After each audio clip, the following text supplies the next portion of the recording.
Pakistan Christians are celebrating Christmas in fear. Past attack threats leave minority group feeling especially vulnerable. No Christmas decorations brighten the tent camp, sheltering Christians left homeless by the worst violence against minorities in Pakistan this year.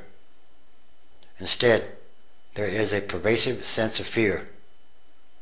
The Christians have received cell phone text messages warning them to expect a special Christmas present, they say, and are terrified of their tents being torched or their church services being bombed. Last year I celebrated Christmas full of joy, said one man, cradling his young son among the canvas shelters and open ditches of the camp.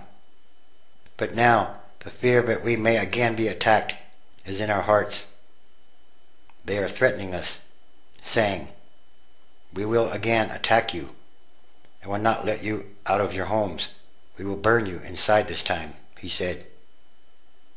It was the fires that most traumatized Gajra's Christian colony, a neighborhood in the heart of this Punjabi city, some 220 miles southwest of Islamabad.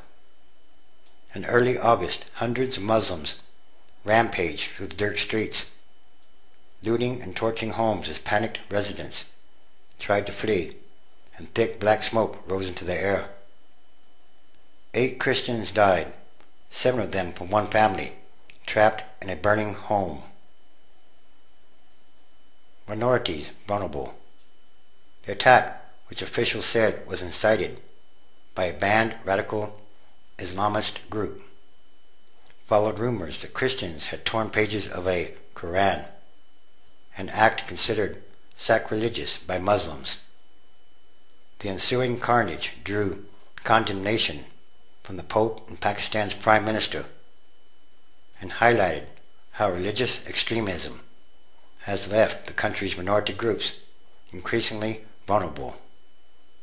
Christians, Protestants and Catholics among them, make up less than 5% of Muslim-majority Pakistan's 175 million people.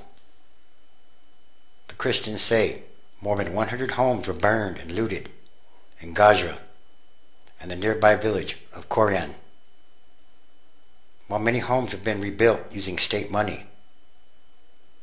Dozens of families are still living in tents, waiting for construction on their houses to finish.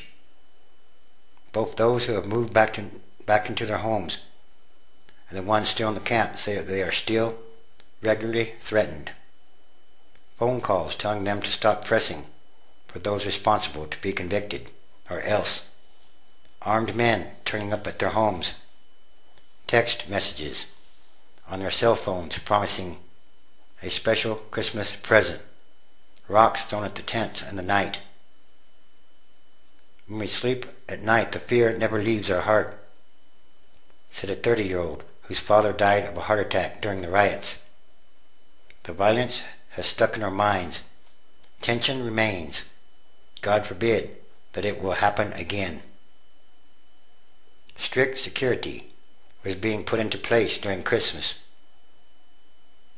and security has been ramped up across the country anyway, as this year Christmas falls during the Islamic month of Muharram, which is often marred by bombings and fighting between Pakistan's Sunni Muslims and the Shiite minority.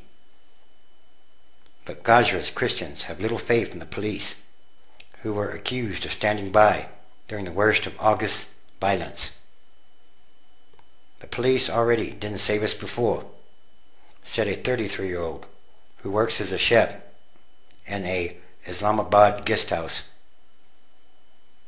Many complain they see no justice, noting that there have been no convictions of anyone involved in the rioting. They say those who led the mob are well known in the town, but are left untouched. Extremists have increasingly targeted minority religious groups in Pakistan. Minority Rights Group International, a watchdog organization, lists Pakistan as 7th on the list of 10 most dangerous countries for minorities, after Somalia, Sudan, Afghanistan, Iraq, Myanmar, and Congo. The government stresses it is committed to minority rights. Today, more than ever, we need to rediscover the path of peaceful coexistence, said the Prime Minister in a Christmas message. But in Gaza, few feel festive. People are afraid because of this incident, also because of this tussle, this tension, and also people are afraid from terrorism more than ever before. So the Christians in Pakistan, they don't feel very safe. Not anymore. And the Christians in Iraq, they too don't feel very safe anymore. They are being persecuted. Yes, the persecution of Christians in many countries of the world, especially in Iraq and Pakistan, seems to be increasing or continuing. And again, all these things are more signs of the end times, transition days. There are many kinds of signs happening daily all around the world.